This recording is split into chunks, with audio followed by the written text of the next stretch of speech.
Welcome, everybody. We've got a good turnout today for a Friday afternoon in the first day of summer, if you pay attention to the weather forecast, at least for the Portland metro area, instead of the calendar. And so I see a lot of nice familiar faces. It's nice to see you, Dom. We haven't had a chance to say hello in a while. And I'm looking forward to a great seminar today. I've turned on the recording. Today we have the good fortune of having as a speaker our own Dr. Charles Weber. He's going to be presenting on quantifying nescience, an approach to managing the unknown. And so for those of you taking this as a seminar class, ETM 507, I do see a few people that are using, it appears, Otter.ai in order to monitor the seminar. Bear in mind that you are responsible for your own writing, and so whether or not you use that to assist, you might use that.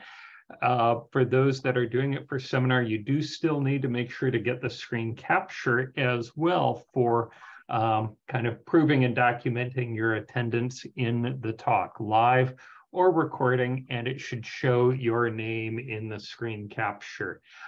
It should be clearly identifiable, and don't try and edit it afterwards to add that into the screen capture or image. So it should show that clearly, along with the speaker and the material for the talk in some way. So without further ado, a couple of other quick announcements. One is next week's talk is going to be Dr. Don Norman talking about his new book, and that will be hosted by our own Dr. Dresselhaus, who is teaching user-centered innovation.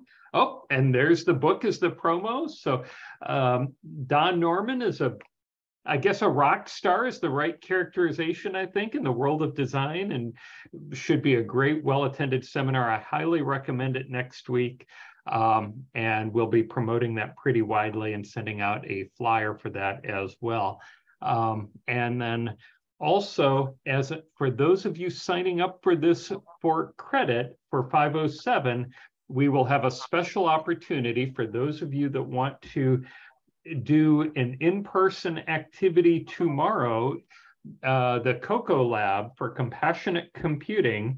And Dom is one of our members of the lab and the team, is having a special all-day workshop tomorrow about AI and storytelling for climate change. Should be great, interesting. It's a free event. People can sign up for it. I send an email out with the invitation.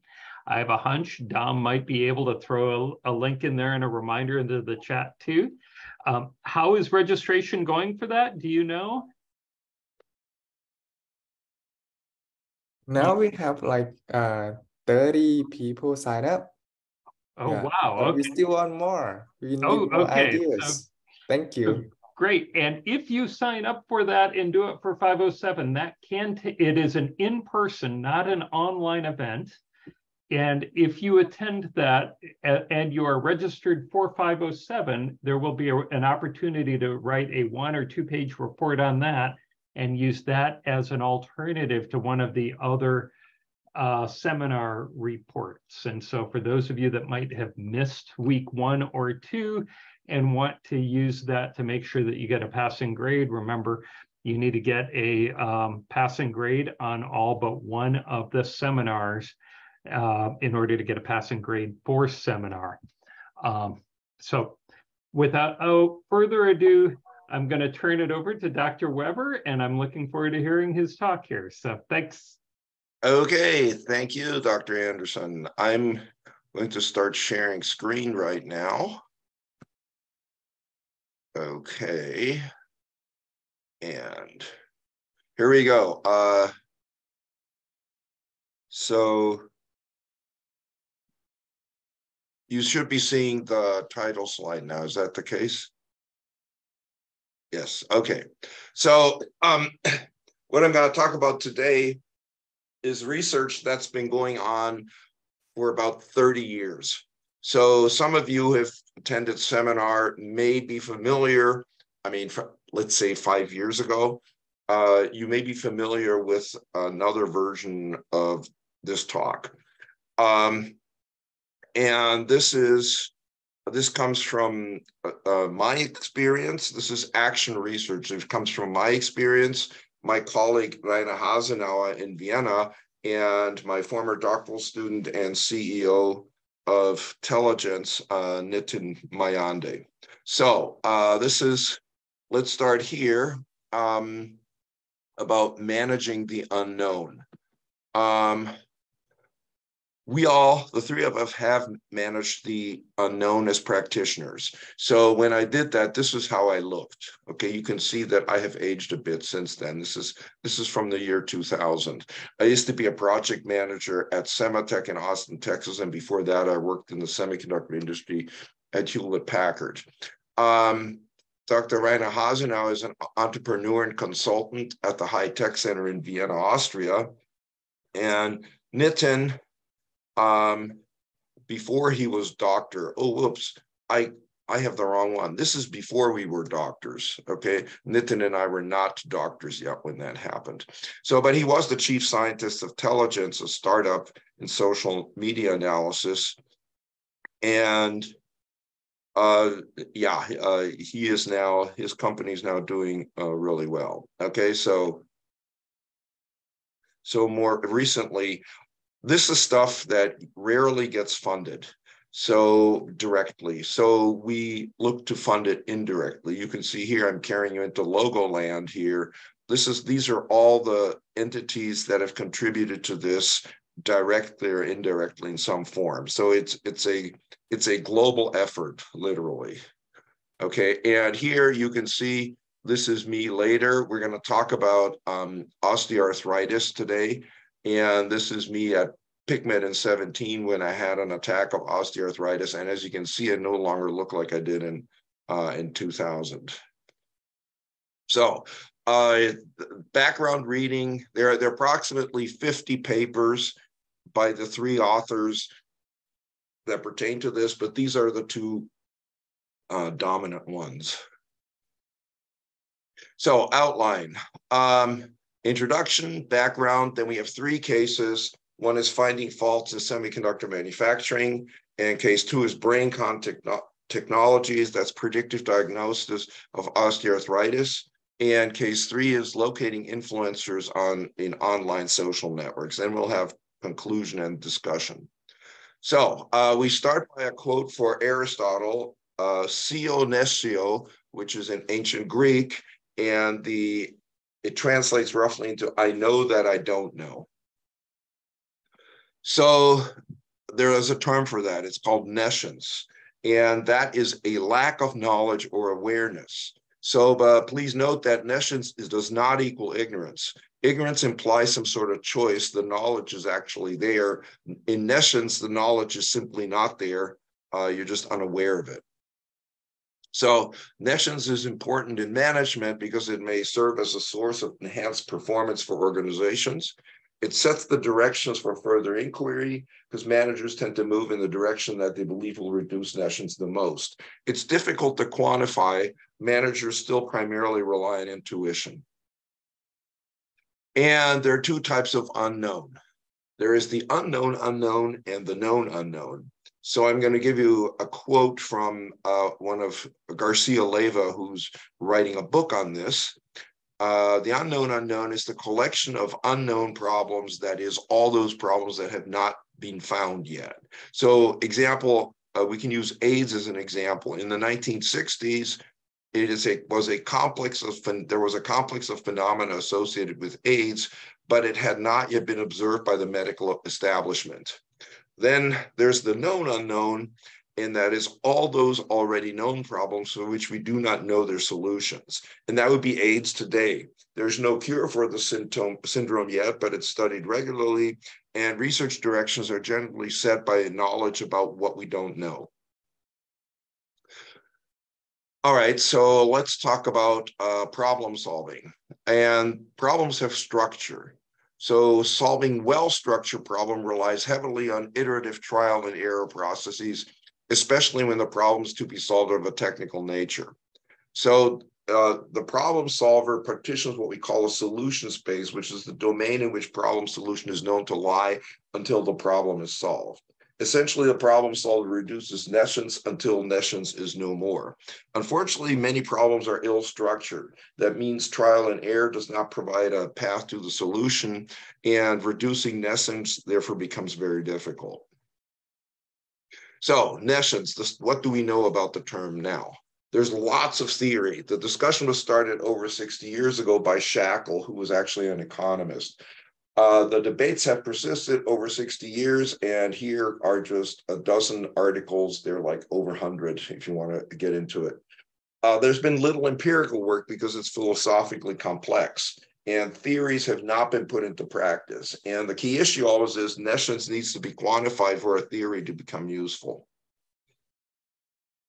So further research is needed. We need quantitative analysis of how nescience in its various forms affects organizational performance, and we need qualitative analysis of the processes through which nescience is reduced. So even simple documentations of how nescience is applied in industry would help us advance the cause of further study or further application of the approaches that we've discussed before. So the purpose of this research is to provide simple theory that quantifies nescience using concepts from information theory.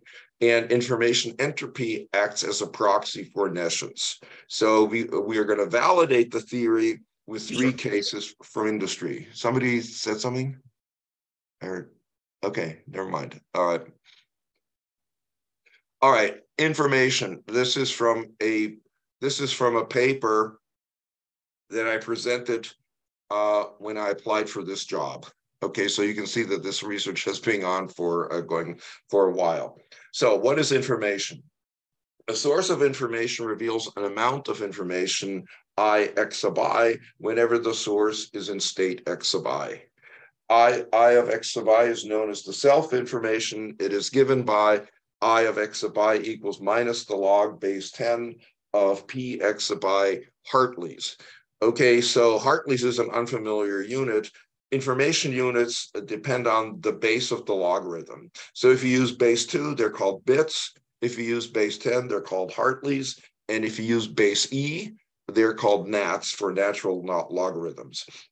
And in any case, the p sub x sub I is the probability of occurrence of state x sub I. All right, from there you get entropy. Entropy is defined as the expectation of I of x sub I, or the average amount of self-information per state. It's given by the random variable, this thing there. I don't want to yak through this. And so it's the sum overall, it's the sum over information and its units in this case are Hartleys per state. Then there's entropy centrality that identifies key influencers in a network. So entropy-based centrality for information flow over all shortest paths or geodesics between a node V of I and all other nodes in the network V of J is given by this formula here, okay, where I does not equal J because connecting to yourself doesn't count. So where n denotes the total number of nodes in the network, and where p sub I comma j represents the probability that information flows between v sub I and v sub j. And then there's entropy centralization. That quantifies the concentration of information within the whole network, and it identifies key regions of influence within a network. The total entropy centrality of geodesic serial flow, or entropy centralization for the whole network, is given by essentially the sum over all entropies. All right, so we had long debates because we acted a lot. Wait, there's a chat here. Let's see. Okay, all right.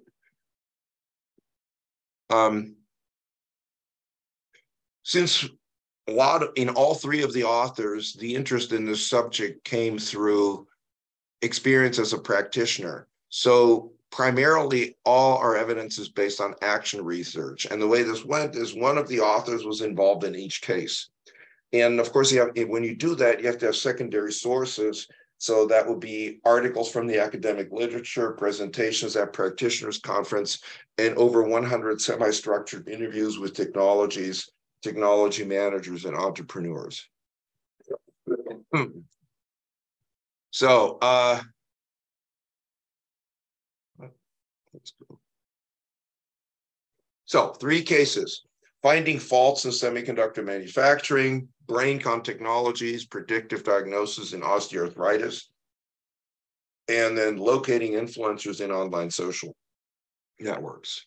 Okay, case 1, finding faults in semiconductor manufacturing. And here you see an electron microscope picture of a fault courtesy of Applied Materials. So as you know, especially the electrical engineers who are joining this, an integrated circuits in its upper layers consist of, or all over the place, consists of nanolines. And if a particle or some sort of contaminant lands on the circuit, it gets printed into the circuit, and then you have bridges like this, and that would be a short circuit. So the goal, one of the great goals of semiconductor manufacturing is preventing this from happening. So for those of you who are not involved in semiconductor manufacturing, a few characteristics of semiconductor manufacturing: it is an urgent environment, and the unit price of the integrated circuits to be sold erodes over time. And a yield problem can easily cost $20,000 per minute. It's actually more than that. They don't let me into fabs anymore. So, but you can tell whether a fab is doing well or not. If there's any motion by people in the fab, they're doing lousily, okay? So, but anything that goes wrong, the equipment piece is now typically in the $5 million range, and lithography equipment can cost as much as $50 million. So if that is idle, it's an absolutely alarming loss rate. So the success depends upon rapid and early learning. Problems need to be solved as rapidly and early as possible, and rapid problem localization is critical. So the process step that generates the faults must be identified as soon as possible. Okay, so problem localization can be accelerated in one of 2 ways. You can either extract more information per experimentation cycle, and that means design experiments that look at the complete process, or you can shorten the experimentation cycle and design short cycle experiments. And I used to do that in the 80s and 90s. I have a patent on that, which also as a byproduct was the cure for insomnia. So key question: how do we reduce nestions the most rapidly? And the answer is by designing a more comprehensive experiment that runs on a longer cycle, or by performing a sequence of head-to-tail experiments with shorter cycles that reveal less information in the aggregate. Okay, managing experimentation. So here's a stylized example. Stuff like this is done sort of routinely in the semiconductor industry on an ad hoc basis. But what you see here, most semiconductor manufacturing processes have about 500 process steps. And you start to localize this through all kinds of technologies, but then you come to the point where the problem is somewhere within, let's say, 10 steps. And I map these out here. Okay, so you start with a baseline of maximum nescience. So that would be equiprobability among these steps. So then you have to decide, what do I do about this? And there are various experiments that you can do. And here I've stylized 2 of them, E1 and E2. So initially you have total ignorance, so it could be in any one of these steps. And then you assess what the experiment will do. E1 is going to create a distribution that looks like the orange, and E2 is going to create a distribution that's going to look like the gray. So from here, you can, in the picture, and both when you do the entropy calculation, you can see that performing E2 reduces entropy, which acts as a proxy for nescience, more than E1 does. Thus, the model recommends performing E2. Limitations of the approach. Okay, cost of ownership matters. the cost of experiments is traded off against value. So urgency determines value. So mathematical models developed and validated in IC manufacturing. And there's a whole branch of research at UC Berkeley that does that for a living. Okay, because translating physical stuff into financial stuff in the semiconductor industry comes down to billions of dollars, and all kinds of academics study this. The most famous in that is Professor Leachman at UC Berkeley. The other problem is problem structure. Like ill-structured problems contain both ambiguity and uncertainty, and the solution space cannot really be defined, so trial and error procedures cannot really be implemented successfully. Okay, case 2, predictive diagnosis of osteoarthritis. And here I am as a potential candidate for this procedure. This is from PICMET 18, where I was in crutches due to osteoarthritis. So osteoarthritis is the most common form of arthritis. It's a major cause of disability, especially in the knee joint, which is where I have it. Too much red meat and too much skiing. Diagnosis historically was done by fractal analysis of X-ray images. The assessment of bone surface roughness of the trabecular bone structure seems to be a strong indicator of potential early signs of the disease presence and progression. So, assessment of knee osteoarthritis is based on visual examination and subjective grading by physicians, and that's a limiting factor when you're assessing osteoarthritis. And limited capabilities are when you are investigating the early onset of OA. So here, this is what a healthy knee joint looks like. You have cartilage, two types of cartilage, the trabecular bone, which is the top of your shin bone. And if you do a 3D image, it sort of looks like this. So there's dense bone structure and a thick layer of cartilage. If osteoarthritis starts to get to you, it sort of looks like this, the cross-section. You have a bit of subchondral bone plate thickness here, so you're starting to attack you. And the subchondral bone plate thickness decreases. Okay, in late stage, advanced osteoarthritis, it looks like that. Your 3D image of the bone is like pretty brittle, and the cartilage deteriorates and the bone structure becomes brittle. So due to excessive skiing, I have no cartilage behind my kneecaps anymore. That is not a fatal problem, but if my knee joint or the joint between the femur and the shin bone loses all its cartilage, then I will be in big trouble. I will need a knee replacement. So cartilage deteriorates and bone structure becomes brittle. So diagnosis of osteoarthritis, historically done by fractal analysis of X-ray images. So surface roughness of bone structure, apparently a strong indicator of potential early signs of disease presence and progression. To date, no adequate standard to detect change in bone surface roughness. There is a small startup in Vienna, Austria, with which my colleague Rainer Hasenaar works. And that is a consortium of technology firms active in industry related to healthcare. It was founded in 1992. It's located in Vienna, Austria. It's a wholesaler, developer, and solutions provider in radiology, medical imaging, and medical hygiene. And they developed a tool called the i3A to diagnose osteoarthritis. Okay, so the i3A is hardware and software solution for predictive diagnosis of osteoarthritis. To date, primarily applied to knee. It can identify arthritis in its early stages by looking at the surface roughness of bone structure surrounding the knee joint. It helps doctors decide whether the patient needs surgery, pharmaceutical treatment, or no treatment at all. The goal is to minimize risk of fracture. So how the i3A works. The I3A algorithm investigates self-similarity of the gray values in an X-ray by calculating the bone structure value, which is a normalized entropy value that has a range from 0 to 1. So you take the image and you calculate the entropy of the image, and then you normalize it, and that translates it into something that humans can identify with.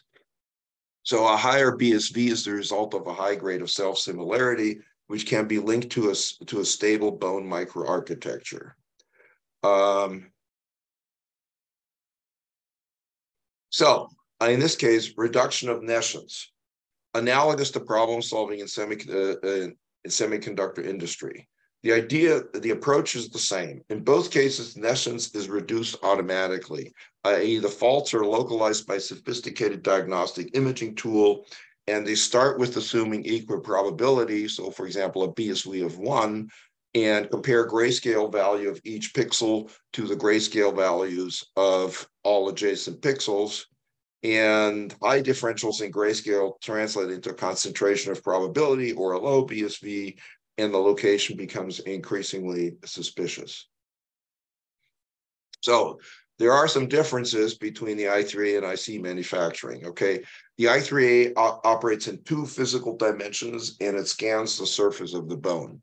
In IC manufacturing operates in 1 virtual dimension, and it takes place on a virtual number line, which is the sequence of steps in the manufacturing process. The impact of the I3A improves quality of diagnosis, which allows it to act as a decision aid. Before the I3A, bones diagnosed as healthy were diagnosed as healthy or unhealthy, depending on the measurement of bone mineral density. So the I3A provides 3 options: no arthritis, early stage arthritis, and late stage arthritis. Each of these stages warrants different treatment, respectively, no treatment, pharmaceutical approach, or mandatory surgery. So the instrument of the I3A is the instrument of predictive maintenance. Enables widespread development of pharmaceutical approaches. So the physician prescribes less invasive pharmaceutical approach, preventing more intrusive surgery at a later date.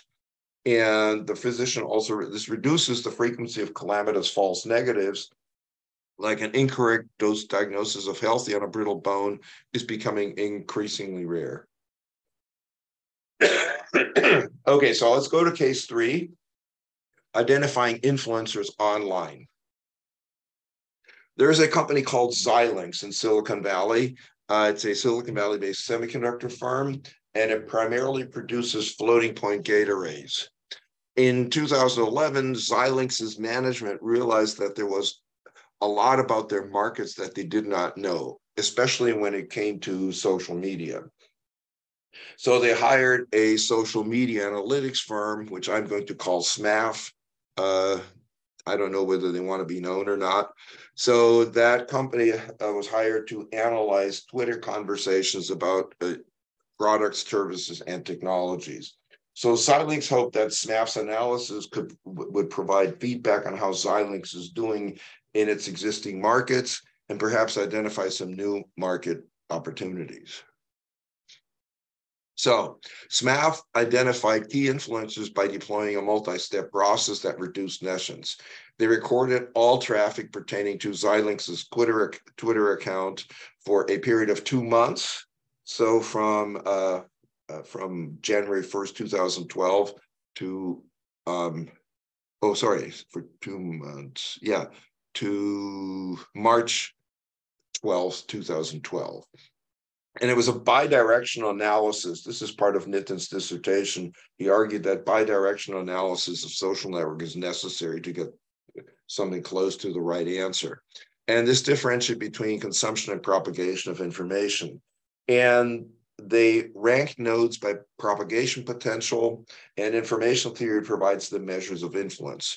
So they generated visual formalisms for the network and conducted semantic analysis of the network. And the key goal is community identification. So SMAF identified a community of 571 accounts, which they mapped as nodes. And this was a moderately active community. It communicated a total of 1,176 times. There were 453 mentions and 723 retweets. And that served as the solution space of any subsequent analysis, because any node that was neither directly or indirectly connected to Xilinx could not exert influence on that node. Okay, so here, this is the propagation potential, which again is a normalized entropy function. This is normalized entropy centrality. So here, I happen to know some of these are, like Altera Corp is Xilinx's biggest competitor. That was founded by my former boss at HP, Jim Sansbury, right? And the EE Times is a famous journal that talks about semiconductors and related stuff. It's a business journal. Okay, so they looked through this. The question was, who are these people? And why is their potential, why is their propagation potential for your message so high? And who is this and who is this? This was totally unfamiliar to anybody in the space. Who are these people? And these are the top 10 screen names by propagation potential. Okay, so here's the answer. They mapped it out. Here is Xilinx. And here is XYLNAO, is this guy here. And that entity seems to be at the center of some star network. It means some hub of a wheel. Okay. And they're doing something important. And it's what you call a star network. It's not like they're deeply connected to each other. They seem to be relying on this person XYLNAO. The other one that was strange, it was at KSKSUE, and that acted as a bridge. Okay, so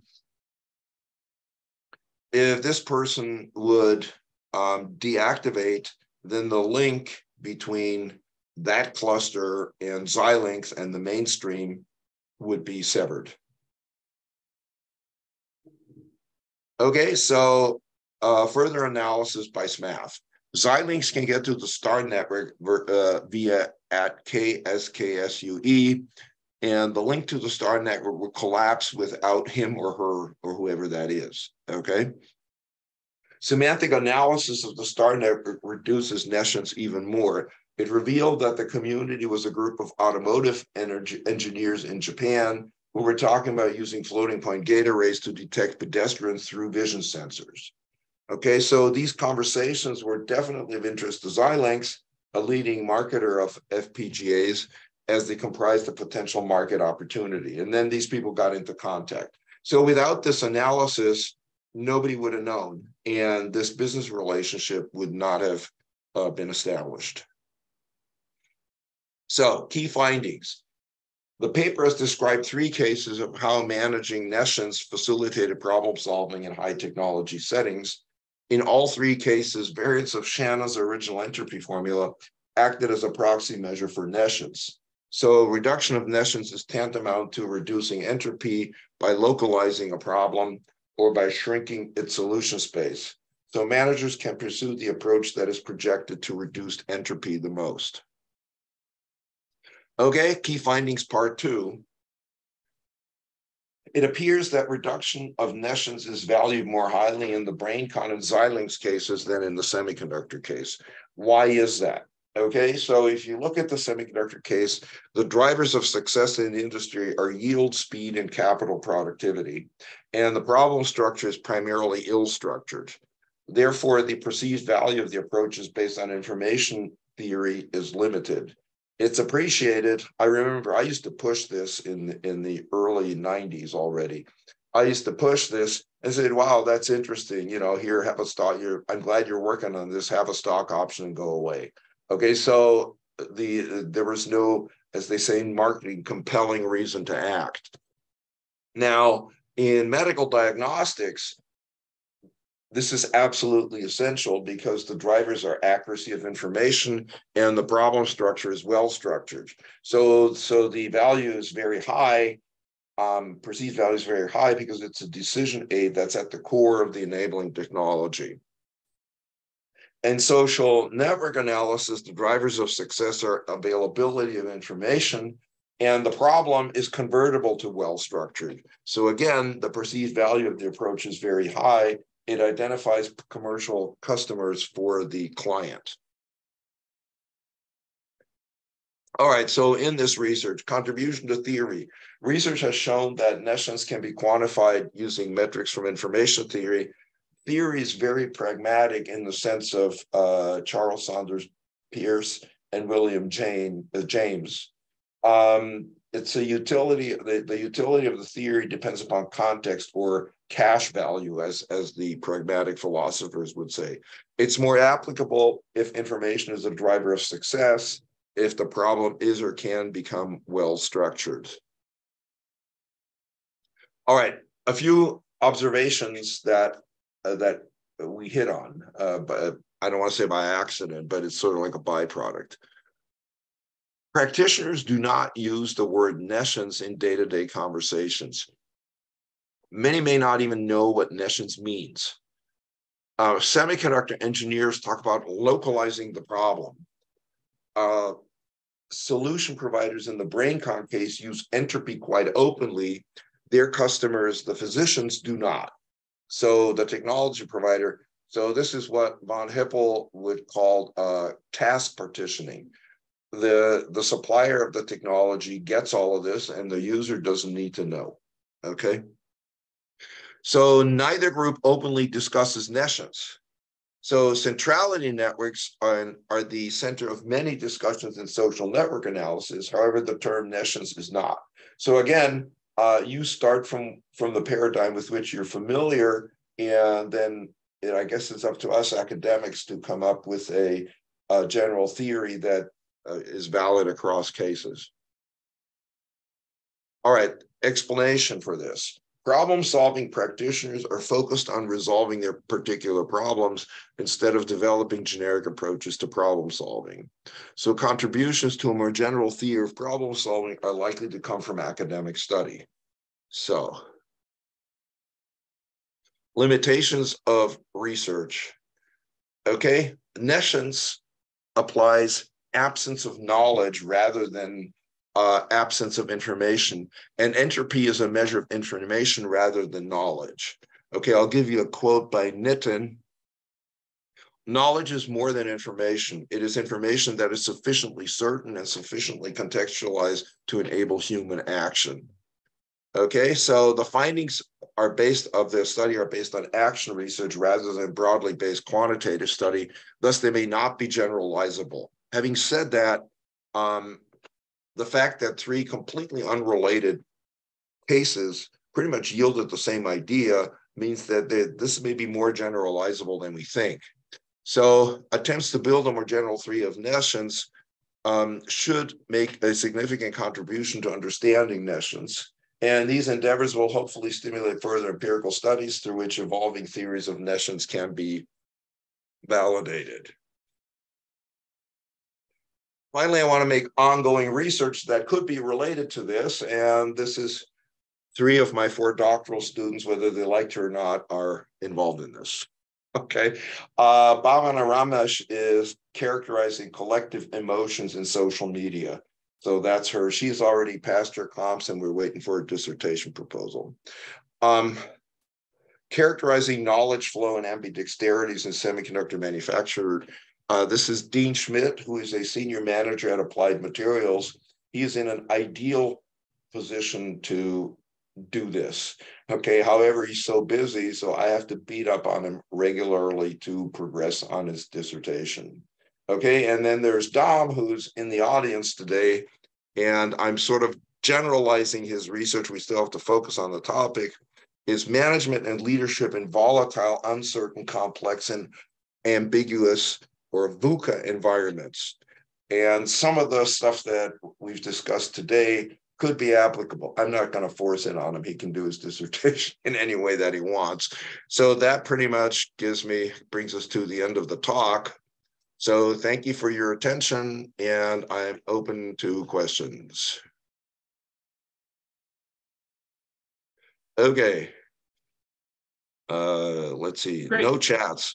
I guess I bowled you over or something. Okay. Okay, I'm not seeing questions so far in the chat, but what insights does this approach provide as we think about organizations struggling with the remote work environment? That's a really good question. I could think of a way one could model this is you could conduct a study, a social network analysis of people who have regular contact and physical contact, calculate the entropy of that network. And then you could do the same thing for a remote group. And you have a good point. My guess, purely based on intuition, is that the difference would be stark. And I can't tell you how this would come out, but it would spawn a lot of research. Okay.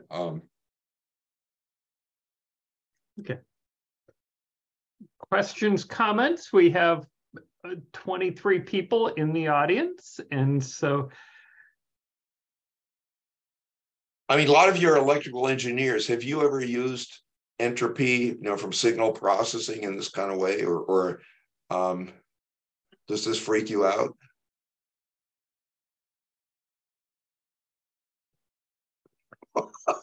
So there's a question in here asking about benchmarking being involved in the process. Yes. Okay. So, and when you look at the arthritis case, you can pretty much benchmark the severity of the arthritis by comparing these entropy scores. I don't know how meaningful it would be to compare or to benchmark the involved cases because they have completely different contexts.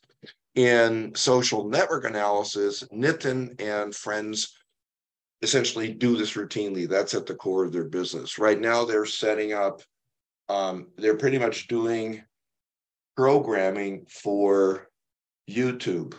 So the scheduling of YouTube, you need to know which audience does what. So they started with comedy, and humor and comedy aren't the same thing. So this the structure of the network of influencers have to be analyzed using this method, and then you can rate how influential these people are by these entropy scores, and then you do a semantic analysis of what they actually mean, and that will designate the relevance of each influencers to what YouTube actually wants, and that is how programs in YouTube are scheduled. Okay, and hence both are the same ideologically in nature. Okay, ideologically, I don't quite know.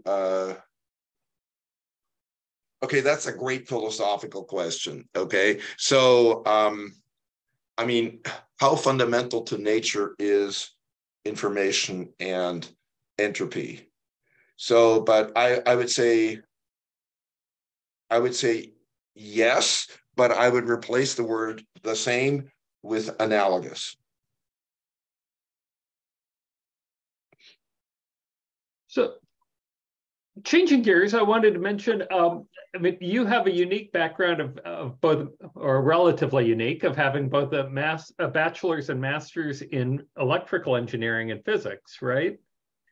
Well, I'm bachelor's physics, master's in electrical engineering, second master's from in something almost the same as ETM from MIT. Yeah.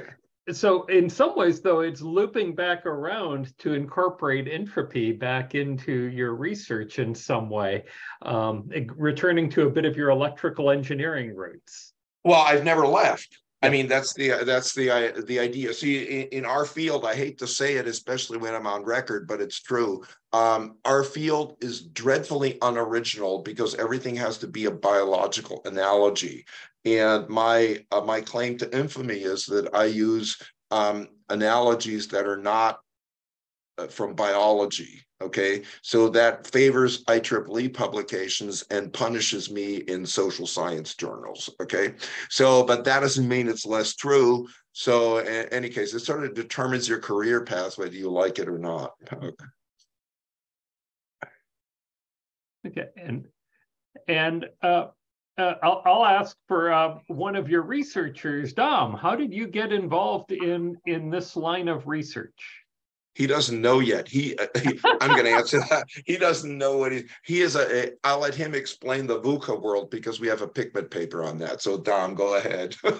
I'm just saying this will work for, and you don't have to do it for your dissertation. So go ahead, Dom. About my work or about your work? About your work, not about.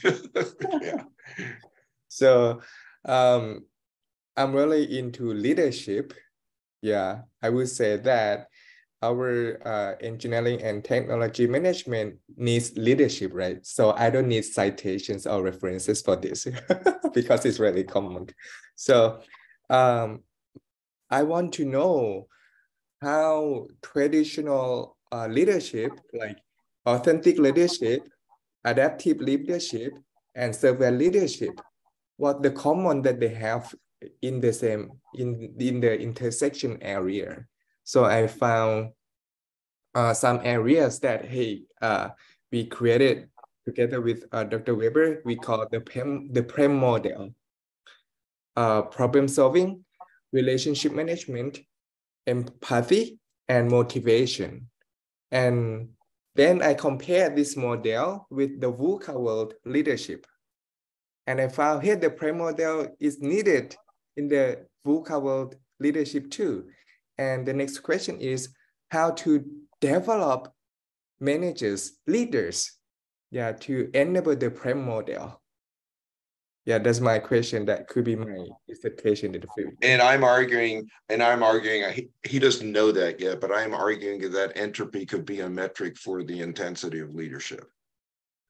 Yeah. And you can compare it across context. I mean, considering it works in these three completely unrelated contexts, why would it not? Yeah, interesting, and it'll be great to see where this work goes. I look forward to seeing the research develop and also hearing more about it at the upcoming PICMET conference coming up this summer in Monterey. So, Monterey, Mexico, not Monterey, aquarium. Okay. Yeah. Yeah. So California, you mean? I'm happy to go there. So, okay, well, with that, I'm not seeing any other questions in the chat. We'll let people get on with their first day of summer weather in Portland. And so stay safe, stay well, have a great weekend. And again, for those that wish, the Compassionate Computing Lab full day event tomorrow sounds like a great thing. I may try to see if I can stop by as well. And I'm looking forward to hearing about how that ends up going. So thank you, Dr. Weber, for another seminar. And Bill, you're on deck for next week. I'm looking forward to you and Bill, you and Don having a great conversation about design. So. Yeah, I might mention to everyone at wfd@pdx.edu, WFD is my email. And if you want to have Don Norman wants to have a discussion, not a lecture. And so we're going to submit questions to him. I'm already developing a set of them from his book. And so if you want to send me a question that you want to ask him after you do a little research on him, just Google Don Norman and you'll get a lot of stuff, a lot of videos and everything. So send me any questions and we'll do our best to keep him busy. Yep. One request, could we have the flyer out early? I want to circulate it among my design students because they really should get it this weekend. Yeah, okay. So this, yeah, Don Norman's a real rock star in this area, as I mentioned earlier, and I think it's something that'll be very popular. Also, Bill, his classes get great reviews. In fact, there's a mechanical engineering professor who has talked about it at Faculty Senate and elsewhere, and has mentioned how much his mechanical engineering students like this non-major class that ends up being one of the best classes that they take as an undergrad. When they take an undergrad class from Bill, Bill's teaching his only ETM graduate class for us is this summer, User-Centered Innovation 556. And so I strongly recommend it for anyone interested in design in any way. It's useful to people regardless of their discipline, and it is open to all MCEX graduate students. I mean, I can't give, if you're an electrical engineering master's student, I can't approve it for your master's degree, but it will likely count if you get your, it will count if you get your advisor's approval. And we do allow anyone from MCEX graduate programs to sign up for that class. So anything else? Otherwise, have a great weekend and see you next week. Thanks.